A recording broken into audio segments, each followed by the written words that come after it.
دوبارہ صحت یاب ہو رہے ہوں تو کیا چیزیں کیا طریقے آپ اپنا سکتے ہیں اپنی قوت مدافعت کو مزید طاقتور کرنے کے لیے.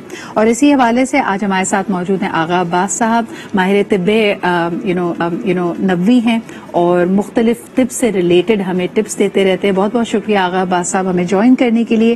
سب سے پہلے تو جی پریونٹیو کی بات کرتے ہیں. اگر جس طرح ہم دیکھ رہے ہیں کہ یہ وبائیں عام ہیں, وائرل نزلہ زکام انفیکشنز عام ہیں, ان کو پریونٹ کرنے کے لیے ہم کون سی ایسی عادتیں اپنا سکتے ہیں, کون سی ایسی خوراک اپنا سکتے ہیں جو طب کی نظر سے آپ ہمیں بتائیں گے جس سے ان بیماریوں کو پریونٹ کیا جا سکے؟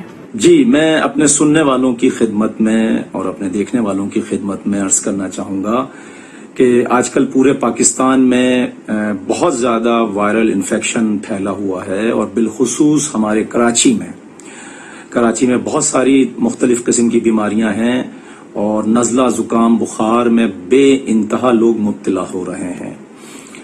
تو اگر آپ اس قسم کے وائرل انفیکشن سے اور بیماریوں سے محفوظ رہنا چاہتے ہیں تو 1-2-3 نسخے میں عرض کرتا ہوں, اگر آپ اس کو نوٹ کر لیں گے اور اس پہ عمل کریں گے تو انشاءاللہ ان بیماریوں سے آپ سب محفوظ رہ سکیں گے. وہ نسخے اس طرح سے ہیں کہ نماز فجر پڑھنے کے بعد ایک سیب آپ سبز رنگ کا وہ اچھی طرح سے دھوئیے اور اس کو پھانکے بنا لیجئے, اور بسم اللہ الرحمن الرحیم یا شافی یا کافی کہہ کے سونگ کے اس سیب کو آپ کھائیے.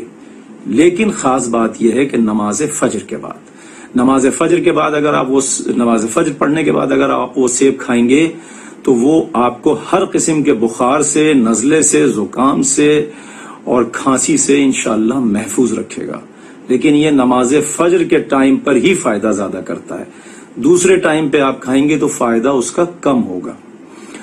دوسرا ایک نسخہ ہے, وہ یہ ہے کہ شام کے ٹائم پہ 5-6 بجے کے ٹائم پہ آپ ایک قہوہ بنائیے. وہ قہوہ تھوڑی سی ادرک, تھوڑی سی دار چینی اور 2 لونگے, یہ آپ 2 کپ پانی کے ساتھ اسٹیل کے بگونے میں اس کو بوائل کرنے رکھ دیجئے, اور جب یہ 1 کپ رہ جائے, بوائل ہو کے 1 کپ رہ جائے تو اس کو چھان کر نتھار کر 1 کپ میں نکال لیجئے, اور اس پہ تھوڑا سا شہد خالص ملائیے اور اس کو پی جائیے.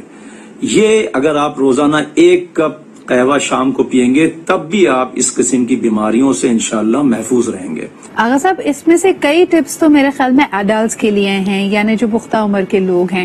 بچوں کے لیے آپ کیا کہیں گے, کیونکہ ایسی جو صحت افزا چیزیں ہوتی ہیں اس کو کھانے میں وہ اکثر ریزسٹ کر رہے ہوتے ہیں, they not very keen on eating it. تو کوئی ایسا طریقہ کہ بچوں کی قوت مدافعت کی طرف بھی ہماری توجہ رہے, ان کو ہم پریونٹ کر سکیں کہ یہ وائرل انفیکشنز ان کو افیکٹ نہ کریں, بچوں کے لیے کچھ ٹپس خاص طور پہ دیجیے. یہ بڑوں کے لیے تو میں نے بتا دیا, لیکن بچوں کے لیے میرے پاس بہت اچھا نسخہ ہے. دیکھیے, بچوں کے لیے ان کی مائیں ان کو اس انفیکشن سے, وائرل سے بچا سکتی ہیں اس سیزن میں تاکہ بچے محفوظ رہیں. بہت ہی آسان نسخہ ہے. دیکھیے, 2 کیلے یا 1 کیلے کو لیں, اس کو چاپ کریں, ایک پلیٹ میں نکال کے اس پہ تھوڑا سا شہد خالص ڈالیں. کیلا چونکہ سب کو, پوری دنیا کو پتہ چل گیا کیلا جو ہے ہربل میڈیسن ہے اور بہت زیادہ فائدہ دیتا ہے.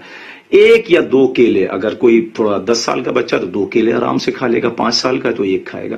کیلے کو چاپ کیجئے, 1 سے 2 کیلے چاپ کرنے کے بعد اس پہ شہد خالص ڈالیے اور بچے کو آرام سے کھلائیے. بچے کو انشاءاللہ تمام بچے یہ کر سکتے ہیں. تمام بچے جو اس نسخے کو استعمال کریں گے ان کو انشاءاللہ تعالی یہ وائرل انفیکشن نہ نزلہ ہوگا نہ بخار ہوگا, اور اگر ہوگا بھی تو بہت کم تکلیف ہوگی اور وہ آرام سے اس سے انشاءاللہ محفوظ. اچھا, اب آ جاتے ہیں اس طرح کے وائرل انفیکشنز کی طرف. اس کے لیے مختلف ادویات ہوتی ہیں جو آپ کو وقتی طور پہ آرام دے رہی ہوتی ہیں. ایونچولی کہا جاتا ہے کہ اپنا سائیکل پورا کر کے, وہ 3 روز کا ہے, 5 روز کا ہے یا ہفتے بھر کا ہے, اس کے بعد یہ بیماری جب سبسائڈ کرنے لگتی ہے تو ہمیں کس قسم کی خوراک لینی چاہیے.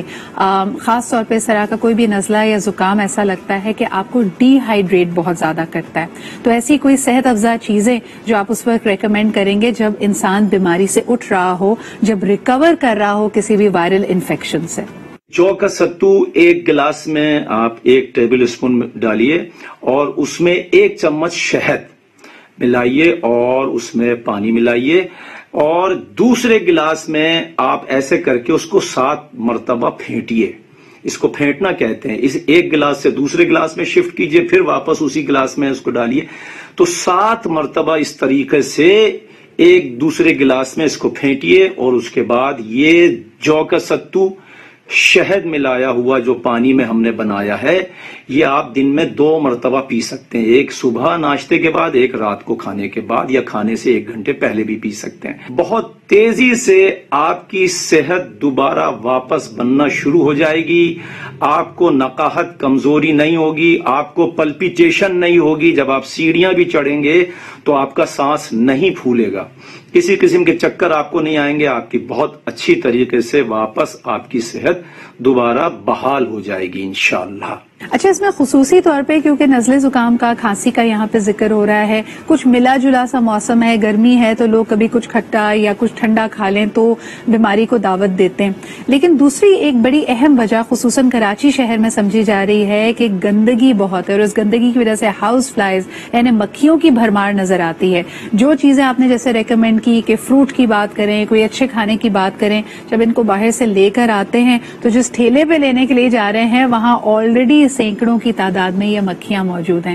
تو پھر اس حوالے سے آپ کیا مشورہ دیں گے کہ جب پھل فروٹ لے کے آئیں یا باہر سے کوئی چیز اگر کھا لی ہے اور یہ مکھیوں کی بھرمار ہے, گھروں میں مکھیوں کی بھرمار ہے, تو پیٹ کے انفیکشنز کو, بدہضمی کو کیسے اوائڈ کیا جا سکتا ہے؟ دیکھیے, میں عرض یہ کرنا چاہتا ہوں کہ جن لوگوں کے معدے میں اگر درد ہو رہا ہے یا لوز موشنز اور الٹیاں ہو گئیں, ڈائریا ہو گیا, گیسز بن رہے ہیں, کھٹی کھٹی کڑوی کڑوی ڈکاریں آ رہی ہیں, منہ کا ذائقہ خراب ہو چکا ہے, اور وہ سب بازار کے کھانوں کی وجہ سے, جو یہ آج کل مکھیاں بہت زیادہ ہیں ان کی وجہ سے کوئی انفیکشن پیٹ میں لگا ہے, تو اس سے بچنے کی ایک بہت اچھی ترکیب ہے.